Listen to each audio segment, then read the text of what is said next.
ஸ்ரீ சிவசங்கரா தேவனே, ஸ்ரீ சிவசங்கரா தேவனே.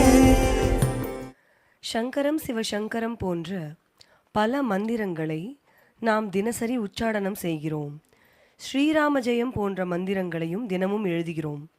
மந்திரங்களை தினசரி உச்சாடனம் செய்வது, மந்திரங்களை தினமும் எழுதுவது என இந்த இரண்டையுமே நாம் செய்ய வேண்டுமா? இதில் எதற்கு பலன் அதிகம்? ஓசை ஒலியெல்லாம் ஆனாய் நீயே, இதுதான் தேவாரம். ஓசை ஒலின்னா என்ன? இந்த உலகத்தில் இருக்கிற எனி சவுண்ட் வைப்ரேஷன் எல்லாமே கடவுள் தாங்கிற மாதிரி. ஸோ அதனால் நீ எதை சொன்னாலையும் அதுக்கு ஒரு காஸ் எஃபெக்ட் தியரி இருக்குது. இப்போ சாதாரணமாக இருக்கும், திடீர்னு பாம்பு பாம்பு அப்படின்னோடனே இவங்க எல்லோரும் இப்படி பார்ப்பாங்க. ஸோ வெறும் ஒரு வார்த்தை தான் பாம்பு, தட் கிரியேட்ஸ் ரிப்பர்கஷன். நம்மளுக்கே ஒரு வேர்ல்ட்லி சென்ஸில் ஒரு ஃபிசிக்கல் ஃபார்ம்லேயே இவ்வளோ அஃபெக்ட் ஆகிற போது நம்மளை விட சுப்பீரியராக இருக்கிற ஸ்பிரிட்ஸ்க்கு இதெல்லாம் தெரிஞ்சிருக்கும். இப்போது நீங்கள் வந்து ஒரு 1000 ரூபா மணி ஆர்டர் அனுப்பணும் மதுரைக்கு. கிளம்பாக்கம் போஸ்ட் ஆஃபீஸில் போயிட்டு 1000 ரூபா கொடுத்த உடனே இவன் கட் கடா அவ்வளோதான். அது மதுரை போஸ்ட் ஆஃபீஸுக்கு தெரிஞ்ச உடனே நீ கொடுத்த பணம் இங்கே தான் இருக்கும். மதுரை போஸ்ட் மாஸ்டர் போஸ்ட்மேனை கூப்பிட்டு போய் வடக்கு மாஸ்டர் இதில் 1000 ரூபா கொடுத்துட்டு வந்துருமுன்னு சமைக்கணும். So every sound has an effect on that, and it's for people to understand. உனக்கு புரிஞ்சது இன்னொருத்தருக்கு புரியும், எல்லாருக்கும் புரியணும்னு அவசியம் இல்லை. யாருக்கு ரெலவெண்ட்டாக இருக்கோ அவங்களுக்கு அது தெரியும். அதனால் இந்த சத்தங்கள் எல்லாமே அந்த மாதிரி தான். எனிதிங் நான் சொல்கிறேன், இந்த வேர்ல்ட்லி சென்ஸில் நீங்கள் சொல்லக்கூடிய சாதாரண வார்த்தைகளுக்கு கூட ஒரு காஸ் எஃபெக்ட் தியரி இருக்கிற மாதிரி நமக்கு மேலான ஒரு நிலையை ஆன்மீகத்தில் அடைந்தவர்கள் இருக்காங்க இல்லையா, தேவர்கள் இல்லை தேவாதி தேவர்கள், ஏதோ ஒரு லெவல் இருக்கு. அதில் அவங்களுக்கும் தெரியும் நீ என்ன சொல்கிறியோ அதெல்லாம் அவங்களுக்கு தெரியும். அதுதான் ஓசை ஒலியெல்லாம் ஆனாய் நீயேன்னு சொல்லக்கூடியது. ஒரு நாமும் ஒரு உருவம் இல்லா இருக்குன்ற மாதிரி அவருக்கு ஒரு பேரும் கிடையாது, ஒரு உருவமும் கிடையாது. ஆனால் அவருக்கு புரியும் நீ என்ன சொல்லி கூப்பிட்றேங்கிறது. யாரை நீ கூப்பிட்றியோ அவங்களுக்கு தெரியும். அவ்வளோ கூட வேணாம், யாரோ ரோட்டில் போயின்னு இருக்காங்க, நீ சும்மானா நீ யாரையாவது காலத்துக்கு இப்படி கை தட்டினோடனே எல்லாரும் திரும்பி பார்ப்பானுங்க. அதான் உனக்கு சம்மந்தமே இல்லாத ஊரில் கூட உனக்கு யாரையுமே தெரியாது, ஆனால் யாராவது கை தட்டினா நீ திரும்பி பார்ப்பியோ இல்லையா? ஸோ எல்லாத்துக்கும் ஒரு ஆப்போசிட் எஃபெக்ட் இருக்குது. For every action that is equal and opposite reaction. அதனால் நம்ம பெரியவங்களுக்கு இதெல்லாம் தெரிஞ்சிருந்தது. அவர் எல்டர்ஸ் வேர் வெரி நாலெட்ஜபிள் தேனஸ். அவங்க இதெல்லாம் கண்டுபிடிச்சாங்க, இதை சொன்னால் இந்த மாதிரி நடக்குங்கிற மாதிரி. ஒரு டெலிகிராஃப் கோட் மாதிரின்னு வச்சுக்கோங்க. அந்த மாதிரி மந்திரம் என்ன? மந்திரம் என்பது நிறைமொழி மாந்தர் கிடைத்த பெருமை. நிறைமொழி மாந்தர்னா யார்? யார் உயர்ந்த நிலைகளை அடைந்து விட்டார்களோ அவர்கள் சொல்லுகிற வார்த்தைகள் நிறைமொழி. மாந்தர் மனிதர்கள் கிளத்த உன் காதில் கேட்குற மாதிரி சொன்ன வார்த்தைகளுடைய பவர். அப்போ மந்திரம் என்பது நிறைமொழி மாந்தர் கிளத்த பெருமை. அண்டு மந்திரம் போல் வேண்டுமடா சொல்லின் ஆற்றல் அப்படின்னா நீ சாதாரணமாக சொன்னால் கூட it should have that type of an impact. Bharathiyar சொல்கிறான் மந்திரம் போல் வேண்டுமடா சொல்லின் ஆற்றல்ங்கிற மாதிரி. It all depends. இப்போ நாட்டில் எவ்வளோ பேர் இருக்கிறாங்க, சில பேர் வந்து கட்சி தலைவர்கள் ஆயிடுறாங்க, என்னமோ ஆகி போயிடுறாங்க. நீ யோசனை பண்ணு, அவங்க கட்சியில் நல்லா உழைக்கக்கூடிய எவ்வளோ தொண்டர்கள்லாம் இருப்பாங்க. அவங்க எல்லாரையும் வந்து சூப்பர் சீட் பண்ணி தான் அந்த தலைவர் பதவிகள்லாம் வராங்க. நல்லா யோசனை பண்ணு, எப்படி வராங்க? அவங்களுக்கு வாய் இருக்குது, தான் வாய் உழைக்கிறதுங்கிற மாதிரி. இதே திறமைசாலி இருப்பான் எஃபிஷியன்சி பெர்ஃபார்மன்ஸில், ஆனால் அவனுக்கு சரியாக பேச தெரியாது. அதனால் அவன் கொஞ்சம் அடங்கி தான் இருப்பான். ஒரு கையால் உன் உலக கடமைகளை செய்து வா, மற்றொரு கையால் இறைவனை பற்றிக்கொள். உன் உலக கடமைகள் முடிந்தவுடன் 2 கைகளாலும் இறைவனை பற்றிக்கொள் என்று இல்லற வாழ்வில் இருப்பவர்களுக்கு ராமகிருஷ்ண பரமஹம்சர் உபதேசம் செய்திருக்கிறார். சொந்த பந்தங்களோடு தொடர்புடைய ஒரு மனிதனின் உலக கடமைகள் எப்பொழுது முடியும் என்ற கேள்விக்கு விடையே தெரியாத போது அவனால் 2 கரம் கொண்டு இறைவனை பற்றி கொள்வது எவ்வாறு சாத்தியம்? ஒரு மனுஷன் அவனுடைய எண்ணங்கள் படி தான் இந்த உலகத்தை புரிந்து கொள்கிறான், பற்றி கொள்கிறான். இப்போ நார்மலாக ஒரு பறவை இருக்குன்னா அது முட்டை போடுது, முட்டையை அடக்காகுது, இல்லை முட்டையை கொண்டு போய் அது அழகாக வலை பின்னி அதுக்குள்ளே வச்சுட்டு அதுக்கு சாப்பாடு கொண்டு வர போகுது. அதுக்கு ரெக்கம் அடித்து பறந்த உடனே அதை துரத்தி விட்டுடுது. குரங்கு இருக்குது, மர்க்கட நியாயம்னு பேர். குரங்கு குட்டி குரங்கை கட்டிக்கிட்டு இது எங்கே குச்சா அங்கே குதிக்கணும். இது குதிக்கல கீழே வந்துச்சுனாக்கா அவுட்டுன்னு அர்த்தம். அந்த மாதிரி பறவைகள் விலங்குகள் எல்லாமே தன் கடமைகளை செய்கின்றன. உங்களை மாதிரியே செய்து உங்களோட நல்லா கூட பந்த பாசத்தோடு இருக்குது. ஆனால் அதுக்கு ரக்கம் அழிச்ச உடனே அதை கட்டி விட்டுரும். அதுக்கப்புறம் என் பேரன் பேத்தி குழந்தைங்க இதை கட்டின்னு அழுவுறதில்லை. இதுதான் ஆறறிவு படைக்கப்பட்ட மனிதனுடைய டிஃபிஷியன்சியும் ஆறாவது அறிவை பெறாத பறவைகள் விலங்குகளுக்கும் உள்ள கம்பேரிசன். அதுங்கெல்லாம் உன்னை விட நல்லா தான் பார்த்துக்குது குழந்தை குட்டிங்களெல்லாம். ஆனால் அதுக்கு மாட்டிக்கிறது இல்லை. நீங்கள் அப்படி இல்லை. ஒரு குழந்தை, அந்த குழந்தைக்கு படிப்பு, அதுக்கப்புறம் அதுக்கு மாப்பிள்ளை பார்க்கணும், கல்யாணம் கட்டணும், பேர குழந்தைங்க, இப்படி லைஃப் லாங் ஒரு மாயமான் வேட்டையில் ஓடிக்கினுக்கிறீங்க. அதனால் உங்களால் தப்பிக்க முடியல. அதனால் there is a Lakshmana rekha. உனக்கு கடவுள் கொடுத்துருக்காரு ஒரு குழந்தைய, அந்த குழந்தைய வளர்க்கணும். ஈன்று பிறந்தறுதல் தாய்க்கு கடனை. குழந்தைக்கு பால் ஊட்டி தாளாட்டி வளர்க்குறது தாயோட கடமை. சான்றோன் ஆக்குதல் தந்தைக்கு கடனை. அவனை படித்து ஏதோ ஒரு வாழ்க்கையில் செட்டில் பண்ணி வர்றது தந்தையோட கடமை. அவ்வளோதான். ஆனால் இன்றைக்கி என்ன ஆகுது, கொள்ளு பேரம் வரைக்கும் கட்டிக்கின்னு அழுதுன்னுங்கிறாங்க இந்த உலகத்தில். அதனால் மனிதர்களால் உருப்பட முடியல. அதனால தான் அவங்க என்ன சொல்கிறாங்கன்னா, சாஸ்திரத்தில் உன் கடமையை நிறைவேற்றிட்டு, ராமகிருஷ்ணர் சொன்னது என்னென்னா, கடமையை நிறைவேறிட்டு நீ ஒதுங்கணுன்றாரு. இதுக்கு நீ ஒரு பேரியர் கண்டுபிடிக்கவே இல்லை. எல்லாத்தையும் கடமைன்னு ஈத்து போட்டுட்டு கடைசியில் ஒரு நாள் செத்தே போயிடுற நீ இல்லையா? யார் முன்னால் சாவாங்கன்னு ஏதாவது சொல்ல முடியுமா? மணிமேகலையில் ஒரு பாட்டு வருது, முதியோர் என்னான் இளையோர் என்னான். வயசானவனும் பார்க்க மாட்டான், சின்ன பையனும் பார்க்க மாட்டான். முதியோர் என்னான் இளையோர் என்னான். கொடுந்தொழிலாளன் கொண்டனன் குயிப்பை அடல்வாய் சுடலை தின்ன கண்டுங்கிறான். கொடியை தொழிலை செய்கிற யம தர்ம எப்படி ஒரு ரயில் என்ஜினில் அந்த காலத்தில் கரியை தூக்கி என்ஜின் டிரைவர் போடுவானாம். அந்த மாதிரி டெய்லி ஆம்பளைங்க வயசானவங்க சின்னவங்க எல்லாரையும் தூக்கி போட்டுனே இருக்கிறான் சுடுகாட்டு நெருப்பில். இதை பார்த்து கூட இந்த உலகம் நிலையானது என்று நீ நம்பிக்கொண்டிருக்கிறாயே முட்டாளேன்னு அர்த்தம். இதுதான் அந்த பாட்டுக்கு அர்த்தம். நாமளும் அப்படி தான் இருக்கோம். நெருநல் உடன் ஒருவன் இன்று இல்லை எனும் பெருமை உடைத்தி உலகம். நேற்றிருந்தவன் இன்னைக்கு இல்லைங்கிறது தான் உலகத்தில் மிகப்பெரிய அதிசயம். இந்திரா காந்தி எங்கேக்கிறா? மாஞ்சி எல்லாத்தையும் பண்ணா, எமர்ஜென்சி கொண்டாந்தா எல்லாம் பண்ணா. எங்கேக்கிறா இன்றைக்கி? ஒன்றும் இல்லை. அவர்கிட்ட இருந்த போலீஸ்காரனே சுட்டுவிட்டான் அவனை. ராஜீவ்காந்தி எங்கே இருக்கான்? ஸோ இதெல்லாம் சும்மா நம்ம பிடிச்சிருக்கிறோம், இதில் ஏதோ இருக்குதுங்கிற மாதிரி.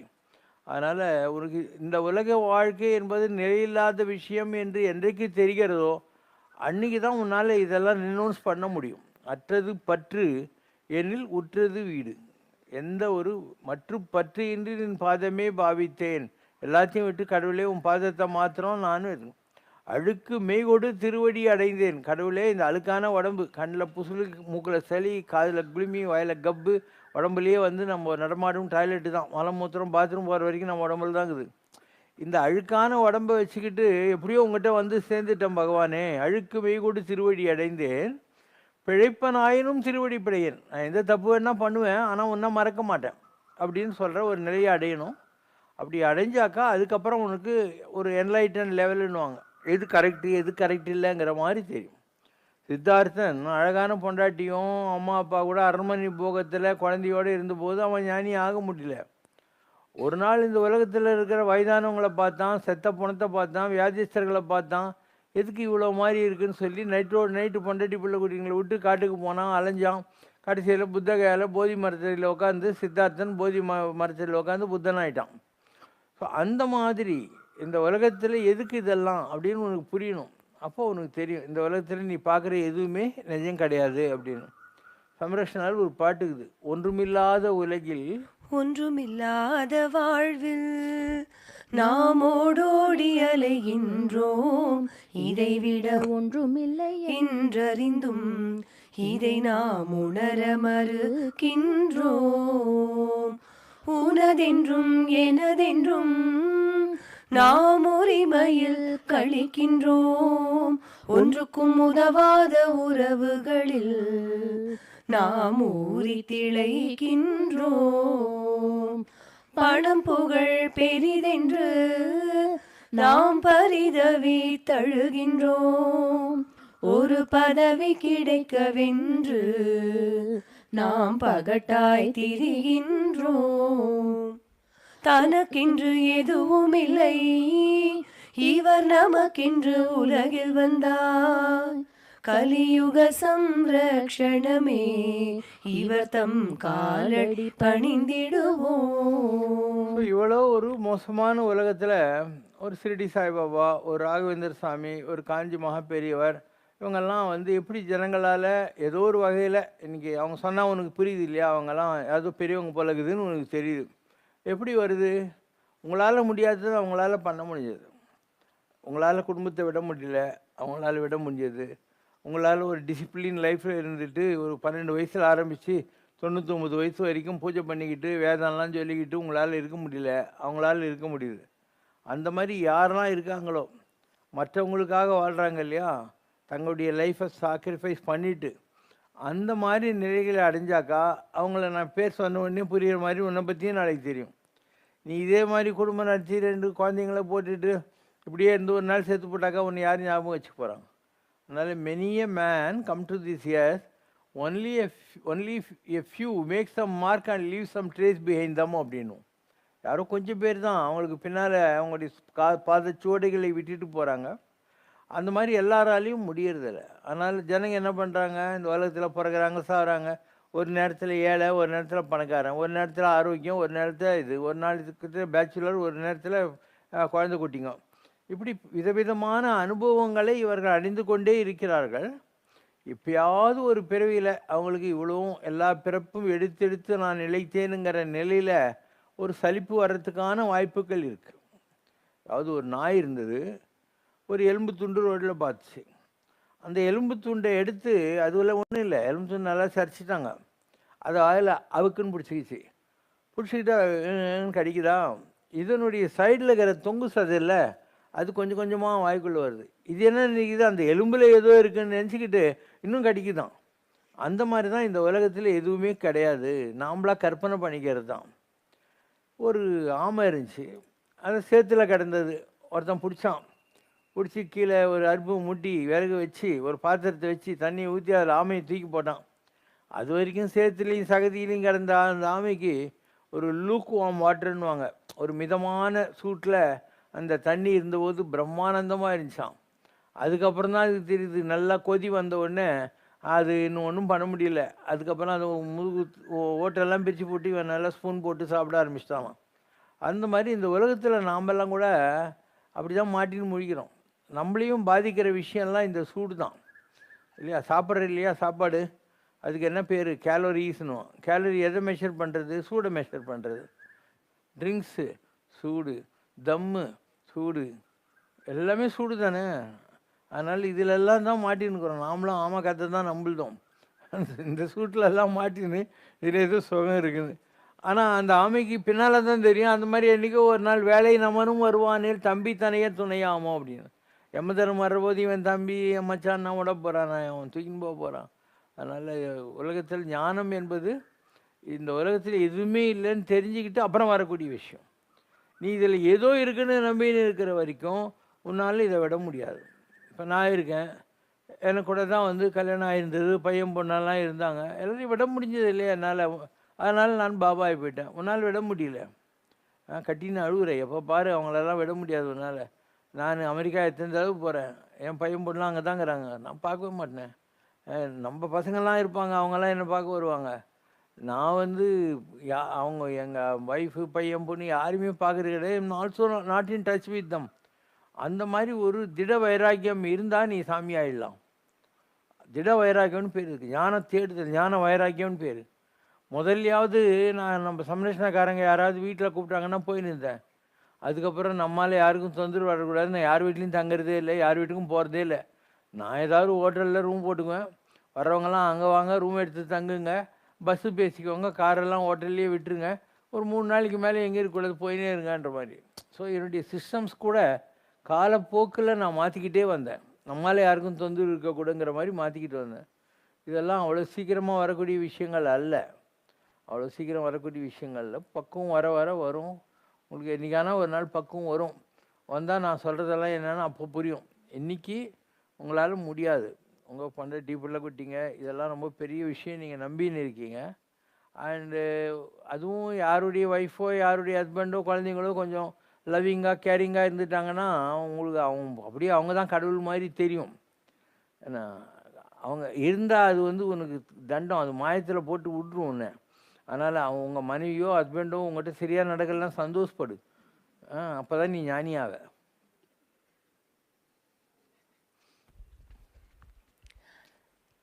தாங்கள் லௌகீக வாழ்க்கையில் இருந்தபோது நடந்த ஒரு மோட்டார் சைக்கிள் விபத்தை முன்கூட்டியே கணித்த ரத்னகிரி சுவாமிகளிடம், எனக்கு நடந்த ஆக்சிடென்ட் உங்களுக்கு எப்படி தெரியும் என்று தாங்கள் கேட்டபோது, மறைமலை அடிகள் எழுதிய தொலைவில் உணர்தல் என்ற புத்தகத்தை படித்துப் பார், விளக்கம் கிடைக்கும் என்று பதில் சொல்லியிருக்கிறார்.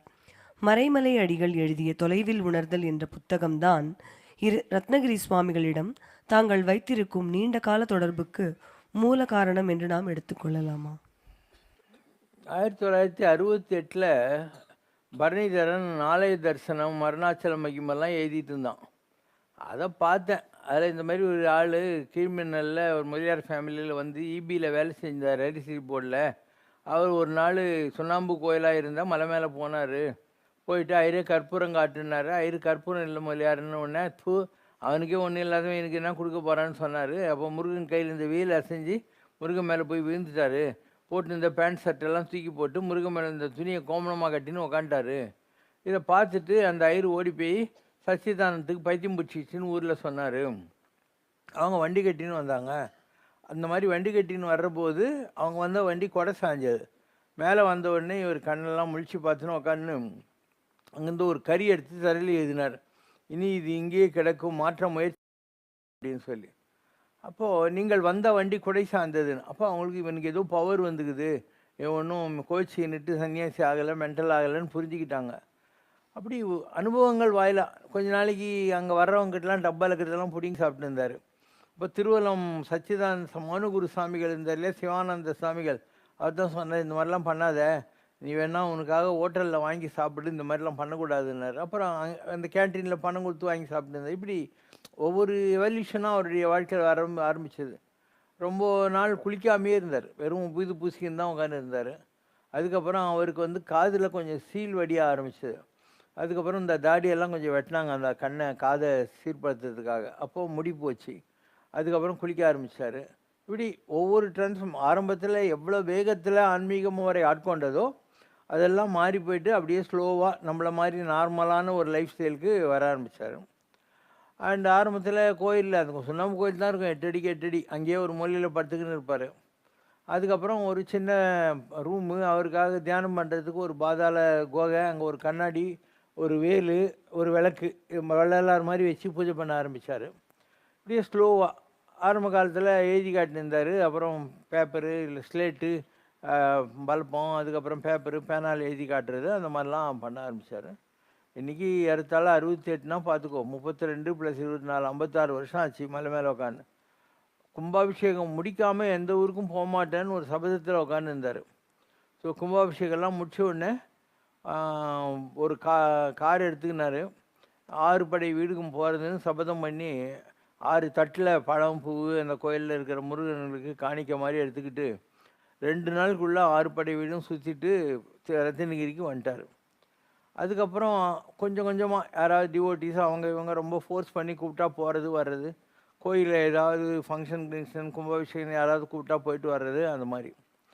இப்போது ஒரு காசி கும்பாபிஷேகம் நடந்தது இல்லையா, காசி விஸ்வநாதரா என்னது ராமர், அயோத்தி ராமர் அதுக்கு போனார். அவருக்கு பாஷை தெரியாது. அதனால் அங்கே வேலை செய்கிற 2 பீகார் பசங்களை கூட கூட்டின்னு அவருக்கு கூட இருக்கிற ஒரு அணுக்கு தொண்டரையும் கூட்டினுட்டு இங்கேருந்து ரயிலில், ஏன்னா பிளேனில் அவரை ஏற்ற மாட்டாங்க, கோமணம் கட்டின்னு இருக்கார். அதனால் ரயிலில் இங்கேருந்து காசிக்கு போய் அங்கே இருக்கிற ஏதோ ஒரு சத்திரத்துலேயோ எங்கேயோ அரேஞ்ச்மெண்ட் பண்ணி தங்கிட்டு, அயோத்தியில் தங்கலை, பக்கத்தில் காசிலேயே எங்கேயோ தங்கிட்டு அயோத்திக்கு போய் பார்த்துட்டு வந்துட்டேன் அப்படின்னு என்கிட்ட சொன்னார். இப்போ நான் லாஸ்ட்டு 2 மந்த்ஸ்க்கு முன்னே போயிருந்தேன் நான். அந்த மாதிரி இப்போ கொஞ்சம் கொஞ்சம் போகிறாரு வர்றாரு. ஆனால் வயசாகிடுச்சு. எனக்கே வந்து 76 வயசு ஆகுது. என்னோட 8 வயசு பெரியவர், 84 வயசு. இப்போ பழைய மாதிரி அவரால் ஆக்டிவாக, முதல்லலாம் 10 தடவை ஏறி இறங்கிடுவார். இப்போ காரு மேலே வரைக்கும் போகுது, அதனால் காரில் போய் இறங்கிக்கிறாரு, ஏறிக்கிறாரு. ஜாஸ்தி ட்ராவலெல்லாம் பண்ணுறதெல்லாம் கம்மி பண்ணிட்டார். 100 ரூபா கொடுத்தாக்கா அருள்வாக்கன்ட்டு 100 ரூபா முருகனுக்கு கொடுன்ற மாதிரி 100 ரூபா கொடுத்தா நீ என்ன கேள்வி கொடுத்து ஒன்று பார்க்குறாரு, முருகன் பார்க்குறாரு, எழுதி கொடுத்துறாரு. அதை தவிர அவர் இப்போ வந்து ஒரு அட்மினிஸ்ட்ரேட்டர் மாதிரி ஆகிட்டார். ஸ்கூல் நடத்துகிறாரு, மெட்ரிகுலேஷன் ஸ்கூல், பரணிதரன் மெட்ரிகுலேஷன் ஸ்கூல்னு ஒரு 25 பெட் ஆஸ்பத்திரி நடத்துகிறாரு. நல்ல வசதியோடு அத்தனை டாக்டருங்களோடு செலவில்லாமல் இருக்கிற ஒரு ஆஸ்பத்திரி அங்கே வந்ததுனால இவருடைய ஹாஸ்பிட்டலுக்கு இப்போ ஒன்றும் பெரிய நெசசிட்டி இல்லை அங்கே. மற்றபடி கோயிலை நல்லா சுத்தபத்தமாக வச்சுன்னு இருக்காரு. வர்றவங்கள இப்போல்லாம் கொஞ்சம் கம்மி பண்ணிட்டார். முதல்ல எப்போ பாரு பார்த்துன்னு இருந்தார். இப்போ காலையில் எழுறாரு, தியானம் பண்ணுறாரு.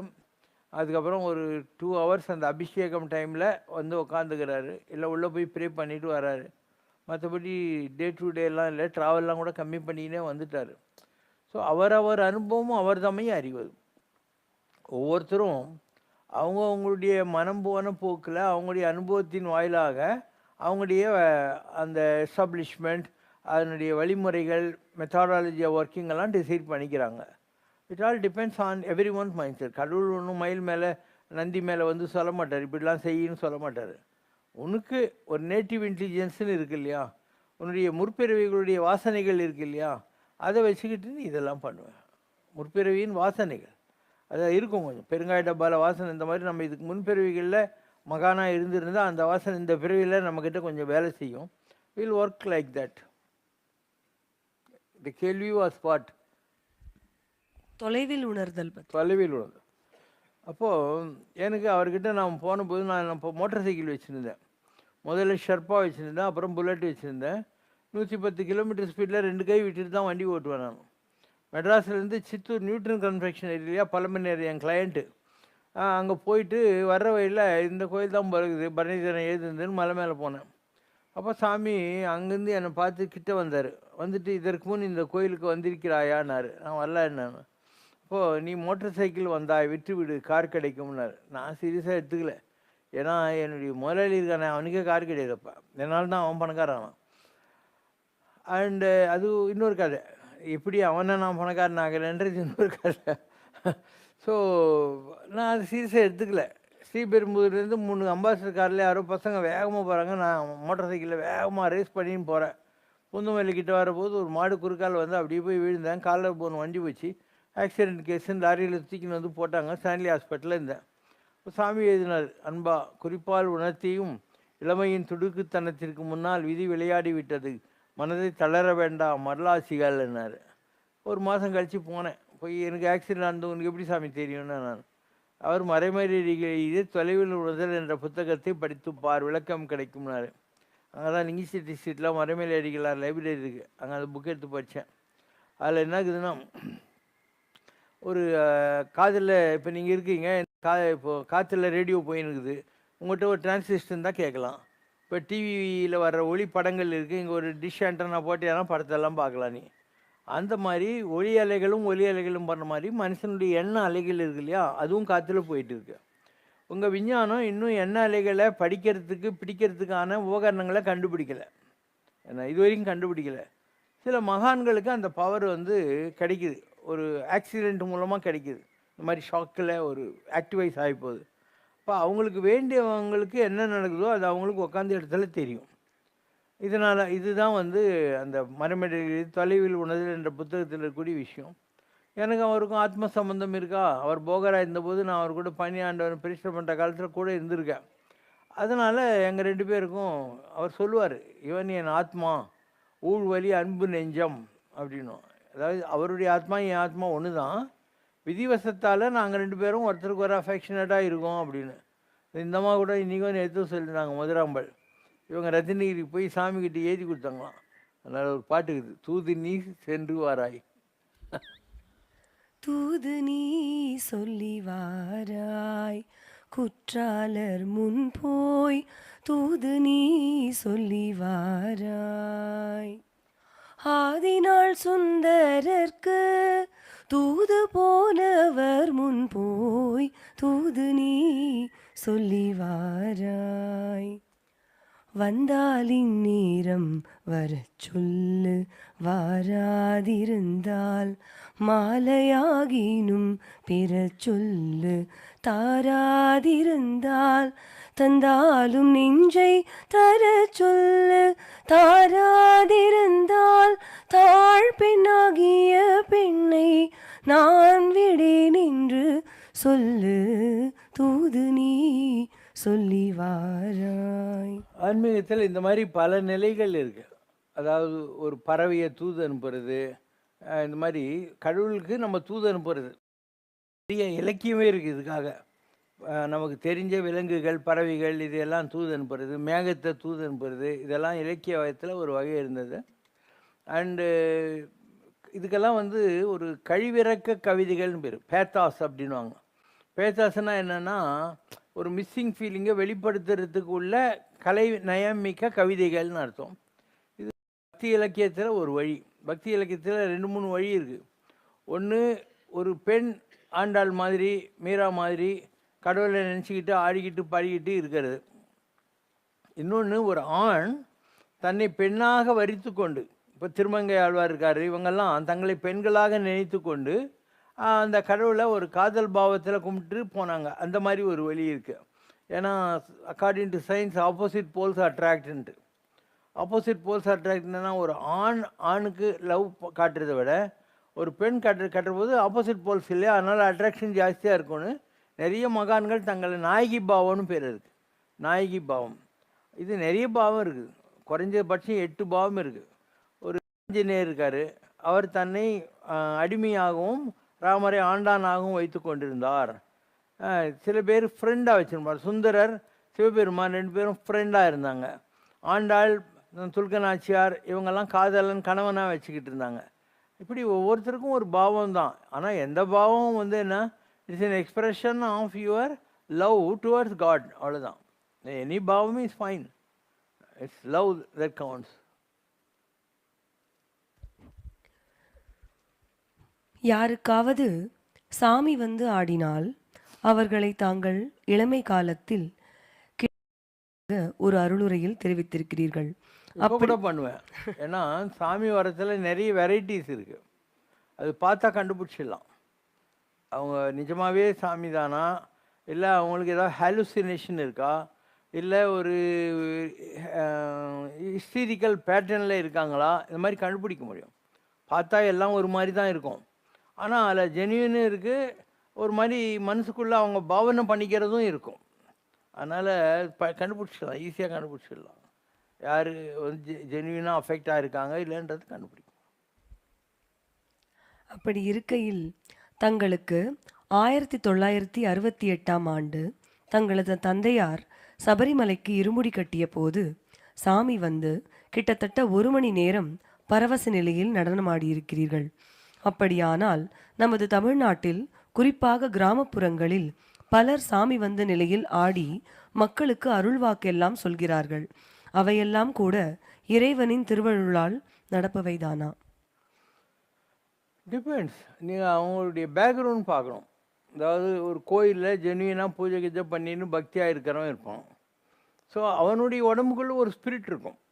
அதாவது அவன் வந்து இவ்வளோ வருஷமாக பூஜாரியாக இருக்கிற ஒரு குடும்பத்தில் வந்திருப்பான்.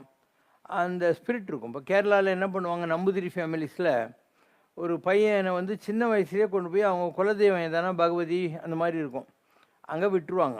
டெய்லி ஒரு கட்டி சாதம் கொடுத்துருவாங்க. அந்த கோயிலை விட்டு அவன் வீட்டுக்கே வரக்கூடாது, கோயிலே தங்கிக்கணும். அந்த கட்டி சாதம் ஒரு நாளைக்கு ஒரு வேளை சாப்பிட்ணும், எப்போ பாரு ஜபம் பண்ணினே இருக்கணும். அந்த குலதெய்வம் இருக்கு இல்லையா, அவங்களுக்கு அவங்களுடைய குலதெய்வம் அது அவங்களுக்கு சித்தி ஆகும், உபாசன மார்க்கத்தில் சித்தி ஆகும். ஏன்னா பாரம்பரியமாக வர்றது வழி என்ன, வழி வழி ஆட்சிக்கின்றோம்ன்றாங்க இல்லையா, அந்த மாதிரி. அதுக்கப்புறம் அவனை வீட்டில் விடுவாங்க. அதனால் நீ பார்க்குறவங்க அவங்க வந்து ஏதோ முருகரை பிடிச்சிட்டாங்க, பெருமாளை பிடிச்சிட்டாங்க அப்படின்னு நீ நினைக்க தேவையில்லை. அவங்க குலதெய்வ உபாசனையில் அவங்க கெலிச்சிருப்பாங்க. அந்த குலதெய்வத்தை வச்சுக்கிட்டு அவங்க பெரிய தெய்வத்துக்கிட்ட போகலாம். இப்போது உனக்கு ஒரு சின்ன டாக்டர் தெரியும், நாளைக்கு உனக்கு ஹார்ட் ஆப்ரேஷன்னா உன் டாக்டர், ஃபேமிலி டாக்டர் உன்னை மெட்ராஸில் இருக்கிற பெரிய ஹார்ட் டாக்டர்கிட்ட கூட்டின்னு போய் என் பேஷண்ட்டு அப்படின்னு இன்ட்ரடியூஸ் பண்ணுவார். அந்த மாதிரி உனக்குன்னு ஒரு தெய்வம் இருந்தால் போகிறோம். குலதெய்வம்னு சொல்லுவாங்க. அது குலம் காக்கும் தெய்வம் எதுவோ அதுதான் குலதெய்வம். நீ அதை பிடிச்சிட்டேன்னா அது ரெக்கமெண்ட் பண்ணும். உனக்கு முருகர்கிட்ட வேலை ஆகணும், பெருமாள்கிட்ட வேலை ஆகணும், அது ரெக்கமெண்ட் பண்ணும். அது ஜென்யூனான உபாசனை தான். அண்ட் எல்லாரும் இதை சக்ஸஸ் ஆக முடியாது.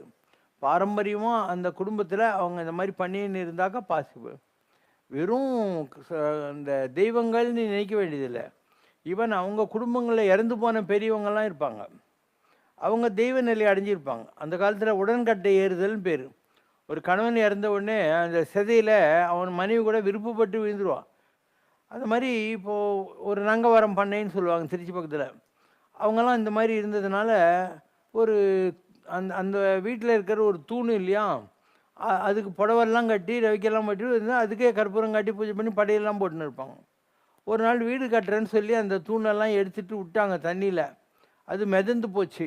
இப்போ யாரோ ஒரு வண்ணம் படித்துறையில் துணி துவைச்சிட்டு இருந்தான் இல்லையா, அவன் அதை எடுத்து வச்சு பெரிய ஆள் ஆகிட்டான். அவன் கோயிலெலாம் கட்டி அந்த நங்கவரம் குடும்பமே அழிஞ்சு போச்சு. நகரம் பாதி நங்கவரம் பாதின்னுவாங்க, எல்லாம் அழிஞ்சு போச்சு.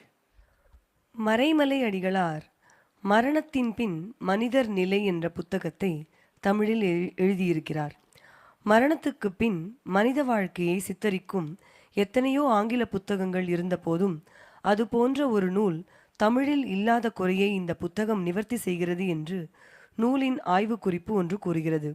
வேற்றுமொழி கலப்பில்லாத தனித்தமிழ் இயக்கத்திற்கு முன்னோடியாக இருந்த மறைமலை அடிகள் எழுதிய மரணத்தின் பின் மனிதர் நிலை என்ற இந்த புத்தகத்தில் அவர் சொல்லும் கருத்துக்கள் என்ன என்பதனை தெளிவுபடுத்துமாறு கேட்டு. அவர் மாத்திரம் இல்லை, யார் இந்த மாதிரி புக்கு எழுதினாலையும், ஆஃப்டர் டெத் வாட்டுங்கிற புக்கு எழுதினாலையும் எல்லாரும் ஒரே விஷயத்தை தான் எழுத முடியும். மறைமலை அடிகளுக்கு ஒன்று, இன்னொருத்தருக்கு ஒன்றுன்னு கிடையாது.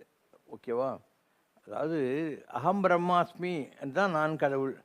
அதே நேரத்தில் that also chase and accept தத்துவமசி, நீயும் அதுதான். நான் மாத்திரம் கடவுள்னு சொன்னால் அது ஈகோ. நானும் கடவுள் நீயும் கடவுள், எங்கிட்ட இருக்கிற கடவுள் நான் தெரிஞ்சுக்கிட்டேன், உங்கள்கிட்ட இருக்கிற கடவுள் நீ தெரிஞ்சுக்கிறதுக்கு என்னால் ஹெல்ப் பண்ண முடியுன்றேன். இதுதான் என்னுடைய பாஷை. நான் வேறு எனாது இருக்கும், நீ வேறு எனாது இருக்கும், பவதீதம் அருள்வாயே தான் ஆன்மீகம். முருகா நான் வேறு இல்லை நீ வேறு இல்லை, அந்த மாதிரி ஒரு நல்ல புத்தி எனக்கு கொடு அப்படின்னு. கதிர்காமத்தில் இருக்கிற முருகங்கிட்ட போய் அருணகிரிநாதர் பாடுறாரு, இறைவன் நான் என்று மா தட்டும் பெருமாளே நின் மா தங்கு தாரை தந்தார். உலகத்திலேயே நீ தான் தில்லா, நான் தான் கடவுள்னு சொல்கிற முருகா, அதனாலும் உன் மாறு மேலே ஒரு மாலை இல்லை, அந்த மாலையை கொடு. ஏன்னா மாரில் நீ அடிச்சு சொல்கிற நான் தான் கடவுள்னு, அதனால் அந்த மாலை எனக்கு வேணுங்கிறாங்க. அதனால் இது ஒரு உயர்ந்த நிலை.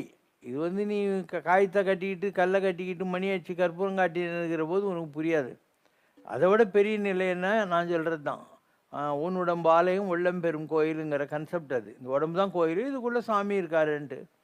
இது பெரிய அனுபவம். இதை அடைந்தவங்க யாரோ ஒருத்தர் 2 பேர் இல்லை, நிறைய மகான்கள் உலகத்தில் இருக்காங்க. அது அடைஞ்சவங்களுக்கு தான் தெரியும். நான் பெற்ற பேர் ஓதி முடியாதது என்ன, நான் பெற்ற பேர் சாமி அறிவாரடி, ஐயோ சாமி அறிவாரடின்னு வள்ளலார் சொல்கிறார். அந்த அனுபவம் வள்ளலார் கிடச்சிருக்கு, நிறைய பேர் கிடச்சிருக்கு. தகராலய ரகசியம்னு பாம்பன் சுவாமி எழுதியிருக்காரு. ஸோ இதெல்லாம் நிறைய மகான்களுக்கு கிடைச்ச அனுபவங்கள் தான். So it's high level. ஒரு குழந்தை இருக்குது, அது ஆரம்பத்தில் கிராலர் நடவண்டியை யூஸ் பண்ணோம். இன்றைக்கி நீங்கள்லாம் நடவண்டியாக வச்சுன்னுக்கிறீங்க, ஸ்கூட்ரு காரெல்லாம் வச்சுன்னு இருக்கீங்க. அந்த மாதிரி தான் நீ எவ்வளோ உயர்ந்த நிலையில் தன்னை அறிய தனக்கொரு தாழ்வில்லை, தன்னை அறிந்தவன் தன்னைத்தானே அர்ச்சிக்கின்றான் திருமூலர். நீ யாருன்னு முதல்ல நீ தெரிஞ்சுக்கினேன்னா நீ உன்னை நீயே கும்பிடுவ. ஏன் அந்த மாதிரி கும்பிடுவேன்னாக்கா, உனக்கு உள்ளுக்கிற கடவுளை நீ கும்பிடுற, இந்த கை கால் பேண்ட்டு சட்டியா நீ கும்பிடுற. அதனால் பெரிய புராணம் எழுத வந்த சேக்கிழார் பெருமான் இல்லை சுந்தரமூர்த்தி நாயனார் 2 பேரும் என்ன சொல்கிறாங்க, இருங்க நான் கடவுளை கும்பிட்றதுக்கு முன்னே என்ன கும்பிட்டுக்கிறேன், ஏன்னா இந்த அனுபவம் எனக்கு கிடைச்சதுக்கு காரணம் எனக்குள்ளுக்கிற கடவுள் தான் சொல்லி அவங்க எழுதியிருப்பாங்க. ஸோ அனுபவத்தில் உயர்ந்த நிலைகள் இருக்குது. நடவண்டியில் ப்ராக்டிஸ் பண்ணுற குழந்தை வேறு, இன்றைக்கி சைக்கிள்லேயும் ஸ்கூட்டர்லேயும் மோட்டார் சைக்கிள்லேயும் போகிற ஒரு நிலை இருக்குது. நான் குழந்தை நிலையில் தான் இருப்பேன்னு சொல்லிட்டு இருக்கிறவங்கெல்லாம் விக்கிரக வழிபாட்டோடு நின்று போனவங்க. அதுக்கு மேலே கண்ணை மூடி எங்கே உட்காந்தாலும் எனக்கு கடவுள் கிடைக்கும்னு நம்புறவன் இருக்கான் இல்லையா, அது பெரிய நிலை. அதுதான் பெரிய நிலை, இது சாதாரண நிலை. ஸோ மக்களுக்கு இதெல்லாம் புரிகிற காலம் வரல. நானும் ட்ரை பண்ணேன். நீலாங்கரையில் இருக்கிற வரைக்கும் அங்கே கோயில் சிலைகையில் ஒரு மண்ணாங்கட்டியும் கிடையாது. நானே அந்தந்த 400 மாலை போட்டு விடுவாங்க, எனக்கே தான் எல்லாம் கற்பூரம். ஸோ அவங்க எந்த கடவுளுக்கு பாட்டு பாடி கற்பூரம் காட்டுறாங்களோ அந்த கடவுளையும் உடம்புக்குள்ளே நான் கொண்டு வருவேன். அப்போ எனக்கே தெரியும், என் ஃபேஸில் வெங்கடாஜலபதியோட ஃபேஸ் வந்துட்டுதுன்னு தெரியும், என் கால் 2 கோல்டு ஆகிடுச்சின்னு தெரியும். இப்படி பல அனுபவங்கள் வரும், மைண்டை மேலே கொண்டு போகிற போது வரும். ஸோ சரி எனக்கு தான் வருதான்னா இல்லை, யாராவது என்கிட்ட வந்துட்டு நம்பி போகிறாங்க இல்லையா, திருப்பதிக்கு இல்லை பழனிக்கு எங்கேயானா, அங்கே பழனி கோயில்லையோ திருப்பதி கோயில்லையோ அவங்க என்னை நம்பி போயிருந்தாங்கன்னா அந்த சிலைக்கு பதில் நான் நின்றுட்டு இருக்கிறத பார்த்துருப்பாங்க. அங்கே நான் நிற்கிறத அவங்க பார்த்துருப்பாங்க. அந்த அனுபவம் அவங்களுக்கு வர்றபோது அவங்களுக்கு புரிஞ்சிடும், சொல்கிறதெல்லாம் கரெக்டு தான் அப்படிங்கிற மாதிரி. ஸோ மக்களுக்கு புரியாது. இப்போது எல்லாரும் வந்து ஒரு ராமர் பாண்டுறங்க இதெல்லாம் பெரிய விஷயம் அப்படின்னு நம்புகிறாங்க. நானும் இல்லைன்னு சொல்லலை. ஆனால் ராமர் யார்? தசரதனுக்கும் கோசலைக்கும் ரிஷேசனுக்கு மகரிஷி யாகம் வளர்த்து கொடுத்த பாயசத்தை குடிச்சு வந்தவங்க தானே அவங்கெல்லாம். நல்ல யோசனை. அவங்களும் நல்ல கம்பர் ராமாயணத்தில் சொல்கிறது என்ன, மானுடம் வென்றதம்மா, மனிதனாக ராமன் வென்று காட்டினான்னு. அப்போ கிருஷ்ணரும் அப்படி தானே, ஜெயிலில் பிறந்தார், வசுதேவனுக்கும் தேவகிக்கும் யசோதையினால் வளர்க்கப்பட்டார். அவரும் அப்படி தானே. இயேசுநாதர் மாற்றுத் தொழுவத்தில் ஜோசப்புக்கும் மரியாளுக்கும் தான் பிறந்தார். கபிலவாஸ்துன்ற இடத்துல சுத்தோதனுக்கும் மாயாவதிக்கும் பிறந்த சித்தார்த்தன் தான் பின்னால் புத்தனானான். ஸோ நீ பார்க்குற ராகவேந்திரர் இங்கே தான் புவனகிரிக்கிட்ட பிறந்தார். யார் பிறக்கலை இந்த உலகத்தில் இல்லையா, எல்லாரும் பிறந்தவங்க தான்.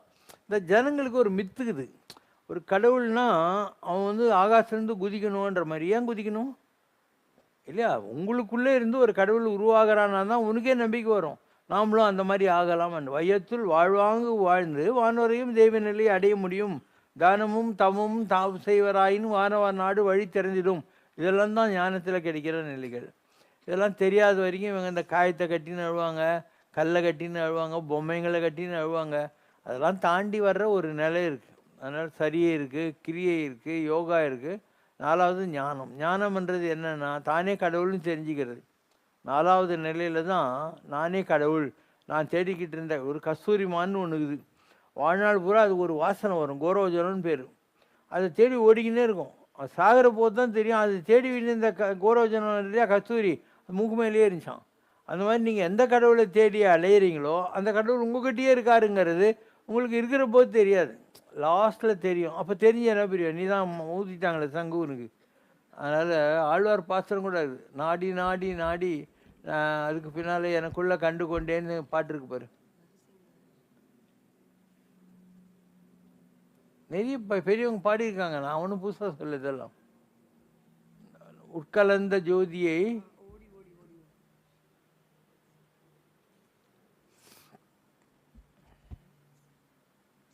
வெள்ளத்தில் உள்ளானும் வேங்கடத்து மேயானும் உடன்கண்டாய் நன்னெஞ்சு உள்ளுவார் உள்ளத்து உடன்கண்டாய் நன்னெஞ்சு.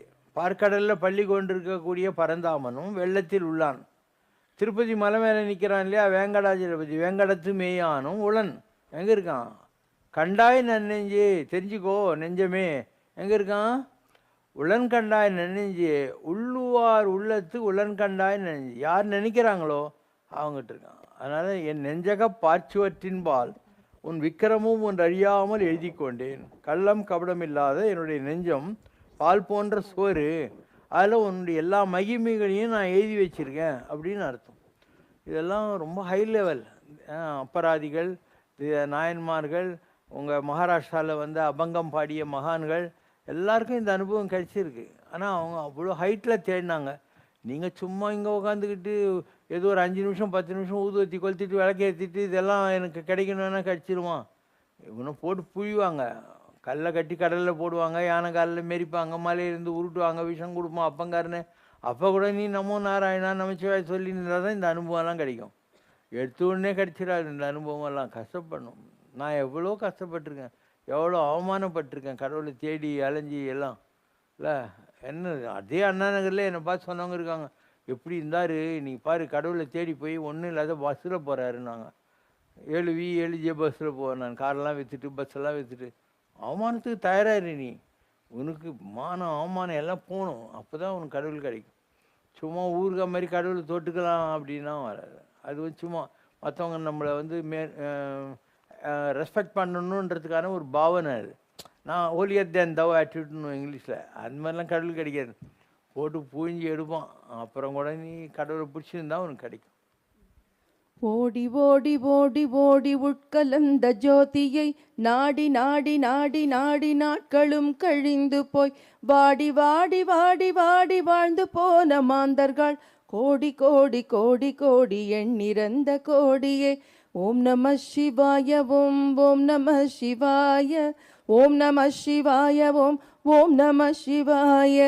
என்னிலே இருந்த ஒன்றை யான் அறிந்ததில்லையே, என்னிலே இருந்த ஒன்றை யான் அறிந்து கொண்டிடின், என்னிலே இருந்த ஒன்றை யாவர் காண வல்லரோ, என்னிலே இருந்திருந்து யானும் கண்டு கொண்டனே.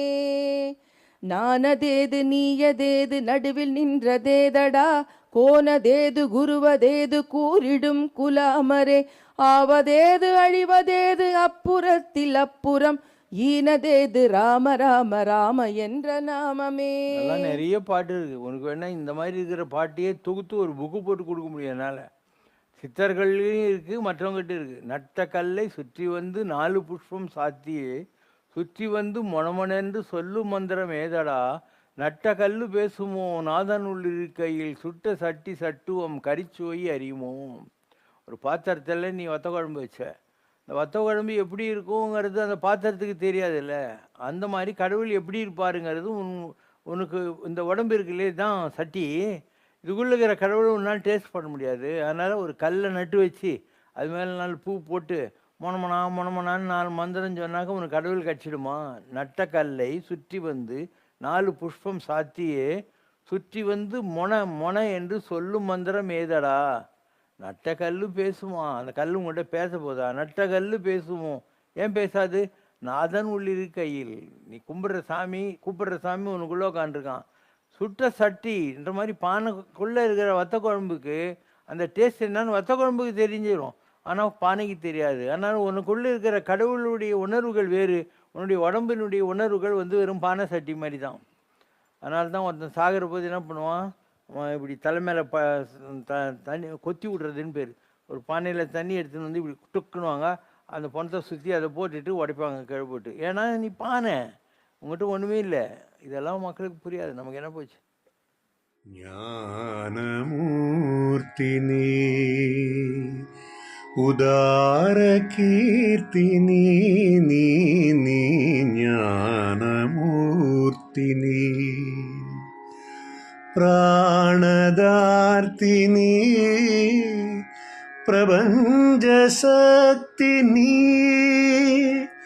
தேவதூதன் நீ எம்மை தேடி வந்தாய் நீ நீ நீ ஞானமூர்த்தினி. குறை ஒன்றுமில்லை மறைமூர்த்தி கண்ணா, குறை ஒன்றும் இல்லை கண்ணா, குறை ஒன்றுமில்லை கோவிந்தா.